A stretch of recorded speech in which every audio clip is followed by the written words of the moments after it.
fireworks in Judge Simpson's courtroom today.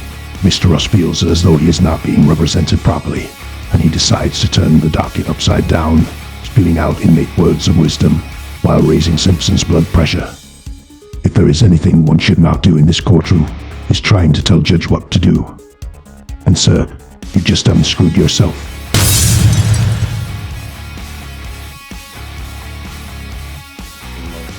Go ahead. Alex Chavalowski on behalf of the people. Lauren Brown, Deputy Chief Public Defender, appearing on behalf of Mr. Virgil Ross. Mr. Ross, please state your name for the record. Virgil James Ross. Hold on one more. Yes, this is the one. He had 2 cases. Oh, he's got 2. I didn't realize that. So this is not the one that he adjourned. That one did get adjourned. Oh, that other one got adjourned. This is okay. I was not aware of that. Okay. All right. What are we doing in this case of his? Your Honor, before we get started, I believe Mr. Ross would like to address the court. Mr. Ross. Yes, Your Honor, there's a breakdown in communication between me and my current counsel, as well as the public defender office. At my arraignment, I was denied bond. The arraignment was for an alleged bank robbery charge, and the public defender used MCR 6-106B to deny me bond. Based on his rules stating that I've been convicted of. Oh, the public defender did that? Yes, and not Mr. Lauren Brown, but the public defender's office, that the public defender that was assigned to me did that. And based on that, denied you bond? the magistrate denied bond after they used the Michigan court rules, sir. Okay, so after that happened, stating that I've been convicted of 2 or more violent felonies in 15 years, and this was not true. The public defender failed to just simply look on MDOC Otis and seeing that I only had 1 violent crime. Also, with my current and present counsel, I haven't been able to put any input or insist in my own defense. I requested motions for discovery and full disclosure, and as well as the custody order, and neither one of these motions are privileged. Also, I've asked for any type of paperwork concerning my case, and just until 36 hours ago, I was just notified that the 3rd degree home invasion charge was changed to B&E. That's part of the breakdown in the communication. I don't know that, sir. Go ahead. I'll let you finish. Yes, and I understand and comprehend that I'm not entitled to have the attorney of my choice, but also I'm unfortunately indigent and I can't afford to retain counsel. But the Michigan Constitution, United States Constitution said I had a due process right to have assistance of counsel. So I believe that there's good cause that exists where there's clearly a difference of opinion between me and my current attorney. I believe that I should have. And so your current attorney, the one with the law degree, you have a difference of opinion. Yes. I just want to get this right. Oh, yes, okay. Sir. Go ahead. Yes. Go ahead then. And, I mean, the difference of opinion is I believe that I should be able to assist my counsel in my own defense. And even though it's early, I believe that this agreement has caused a fundamental trial tactic as well as a meaningful defense that in the near future. And I'm just respectfully asking that my current counsel be replaced immediately. Did your current counsel be what? Replaced immediately. Yeah, okay. What date did we set that one? Your Honor. I sent you a letter requesting this. 22nd? Okay. Yeah, Mr. Brown, go ahead if you want to respond before I do. I just want to, I don't know if Mr. Ross even knows this. He's got another case before me that your counsel's filed a motion to protect your interest in the case. And the court has already gotten a prosecutor's response and we've set it for hearing. So that's interesting, these people not working for you, but go ahead, Mr. Brown, go ahead. They not work. I didn't say they wasn't working. You know what? You know what? I didn't say you. I said Mr. Brown can go ahead. Mr. Brown. Thank you, Your Honor. Your Honor, the court should be aware that we put several man hours into this. We've had investigators going across downtown Ann Arbor seeking evidence and information on this case. I've spoken with Mr. Ross several times, twice visited him, spoken to him by phone, and spoken to him with a video conference.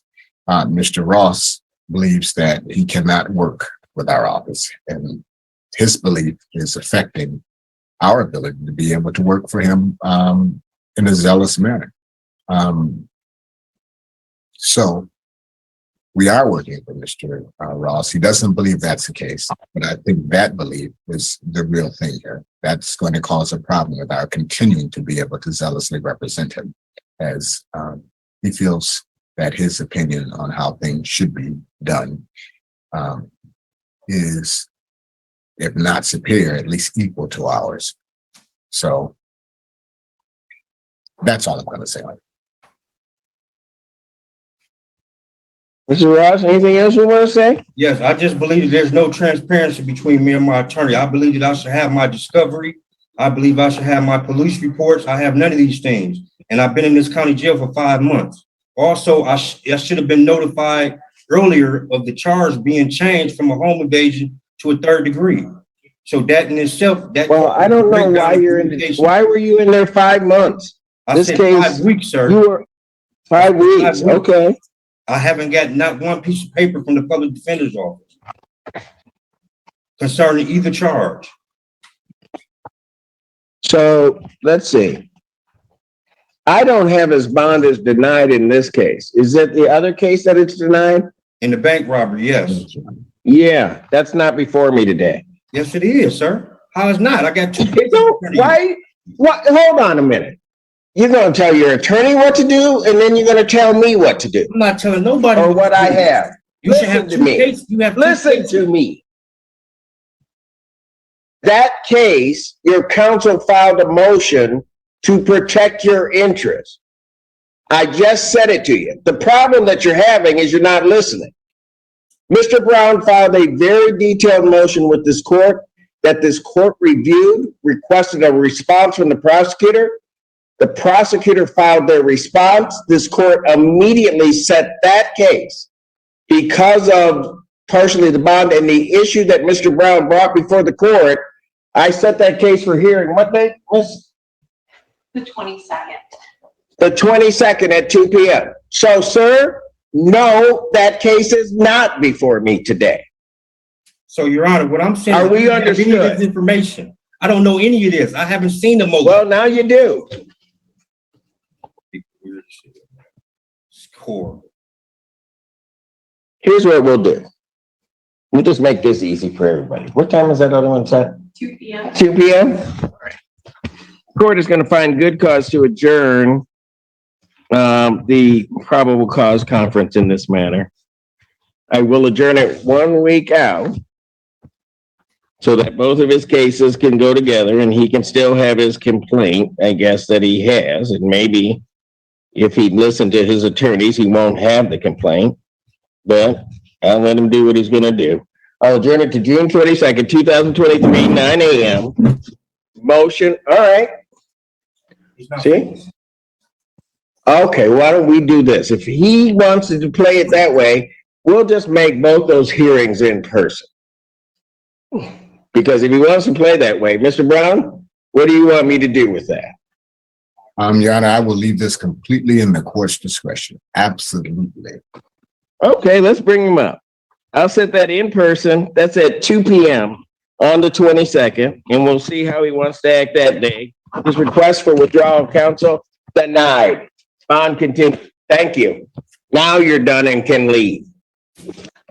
Court calls the case. People versus Maurice Robinson. Cora Willenbring on behalf of the people. Good morning, Your Honor. Joy Gaines, Senior Assistant Public Defender, with and on behalf of Mr. Robinson. Mr. Robinson, would you please state your name for the record? Maurice Robinson. You got something to say, Mr. Robinson? No, I'm kidding. I'm just messing with you. No. Go ahead. I'm certain that Mr. Robinson has nothing to say right now. Isn't that correct, sir? All right, very good. Or we will see you in person on the 22 ND. And poor Mr. Robinson was very smart to plead the fifth following Mr. Ross's outburst. If you enjoy this content and want to see more, make sure to like and subscribe to Time Served. Bye-bye for now.